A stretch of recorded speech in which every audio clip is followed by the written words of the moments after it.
আসসালামু আলাইকুম বন্ধুরা, আশা করি আল্লাহর রহমতে সকলে সুস্থ আছেন। বায়ানার টাইমস বিডিতে আপনাদের সকলকে স্বাগতম। ২৪শে জুলাই ২০২৫ প্রয়োজনীয় রাষ্ট্র সংস্কার, গণহত্যার বিচার ও পিআর পদ্ধতিতে নির্বাচনের দাবিতে ইসলামী আন্দোলন বাংলাদেশ পিরোজপুর জেলা শাখার উদ্যোগে বিশাল সমাবেশ অনুষ্ঠিত হয়। সমাবেশে প্রধান অতিথি হিসেবে উপস্থিত ছিলেন ইসলামী আন্দোলন বাংলাদেশের আমির মুফতি সৈয়দ মোহাম্মদ রেজাউল করিম এবং ইসলামী আন্দোলন বাংলাদেশ পিরোজপুর জেলা শাখা ও ইসলামী ছাত্র আন্দোলন বাংলাদেশ পিরোজপুর জেলা শাখার নেতৃবৃন্দ।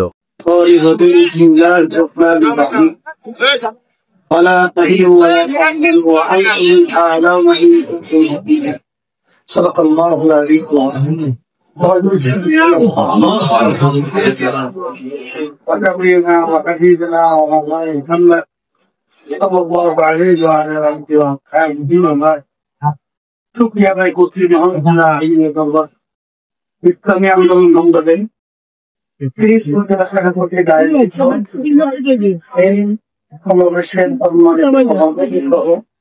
বিভিন্ন পর্যায়ের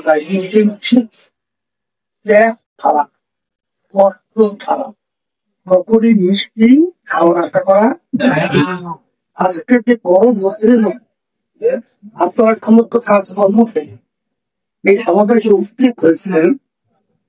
আমরা আশা করছি এই জায়গাতে বিনিময় এই সুন্দর একটা বেশ খেলা করবে।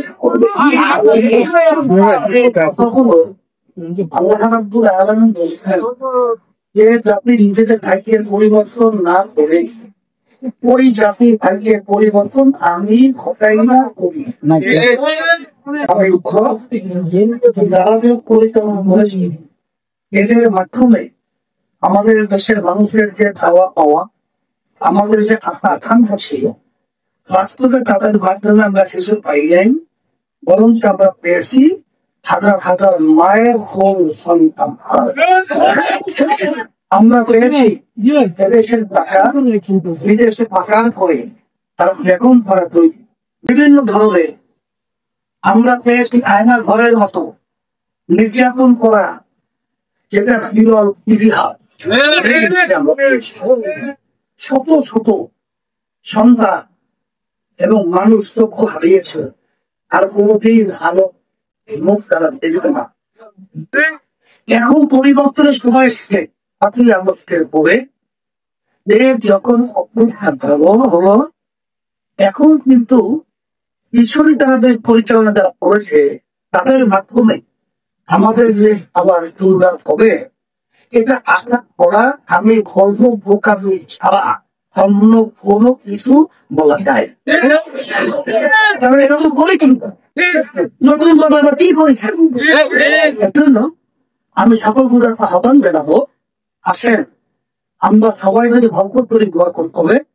আন্দোলন শব্দ রক্ষণ নামে জানাতো না, আমরা এই দেশটাকে সুন্দর গঠন করার জন্য আপনারা শুনতেছিলেন যে সংস্কার, দৃশ্যমান বিচার, এরপরে ক্রিয়ার পদ্ধতি জাতীয় নির্বাচন।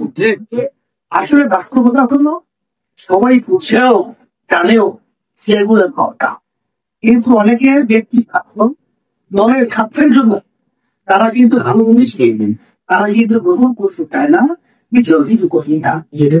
আমরা বলবো যারা নাকি দেশ প্রেমিক আমরা রয়েছি, আমরা যদি এক একাকার হয়ে আমরা দেশের পক্ষে ইসলামের চর্চার পক্ষে আওয়াজ করতে পারি, যা